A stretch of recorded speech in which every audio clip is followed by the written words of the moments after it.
تم اقرار کرتے ہو کہ اللہ اور ہر چیز کا مالک ہے. اس کے کیا معنی؟ اس کے معنی یہ ہیں کہ تمہاری جان تمہاری اپنی نہیں، خدا کی ملک ہے.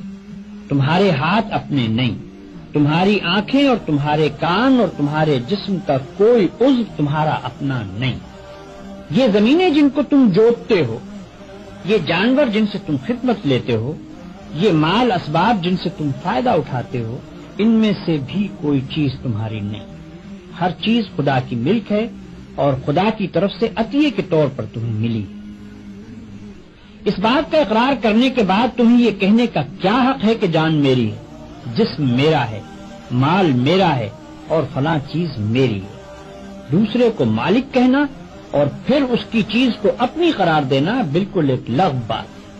اگر در حقیقت یہ بات سچے دل سے مانتے ہو کہ ان سب چیزوں کا مالک خدا ہی ہے تو اس سے دو باتیں خود بخود تم پر لازم ہو جاتی ہیں.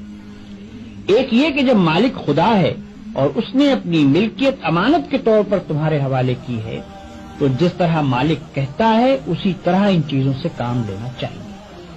اس کی مرضی کے خلاف ان سے کام لیتے ہو تو دھوکہ بازی کرتے ہو. تم اپنے ان ہاتھوں اور پاؤں کو بھی اس کی پسند کے خلاف ہلانے کا حق نہیں رکھتے.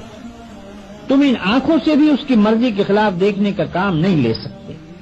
تم کو اس پیٹ میں بھی کوئی ایسی چیز ڈالنے کا حق نہیں ہے جو اس کی مرضی کے خلاف ہو. تمہیں ان زمینوں اور ان جائیدادوں پر بھی مالک کے منشا کے خلاف کوئی حق حاصل نہیں ہے. تمہاری بیویاں جن کو تم اپنی کہتے ہو اور تمہاری اولاد جن کو تم اپنی کہتے ہو، یہ بھی صرف اس لیے تمہاری ہیں کہ تمہارے مالک کی دی ہوئی. لہذا تم کو ان سے بھی اپنی خواہش کے مطابق نہیں بلکہ مالک کے حکم کے مطابق ہی برتاؤ کرنا چاہیے. اگر اس کے خلاف کرو گے تو تمہاری حیثیت غاصب کی ہوگی. جس طرح دوسرے کی زمین پر قبضہ کرنے والے کو تم کہتے ہو کہ وہ بے ایمان ہے، اسی طرح اگر خدا کی دی ہوئی چیزوں کو تم اپنا سمجھ کر اپنی مرضی کے مطابق استعمال کرو گے یا خدا کے سوا کسی اور کی مرضی کے مطابق ان سے کام لوگے تو وہی بے ایمانی کا الزام تم پر بھی آئے گا. اگر مالک کی مرضی کے مطابق کام کرنے میں کوئی نقصان ہوتا ہے تو ہوا کرے.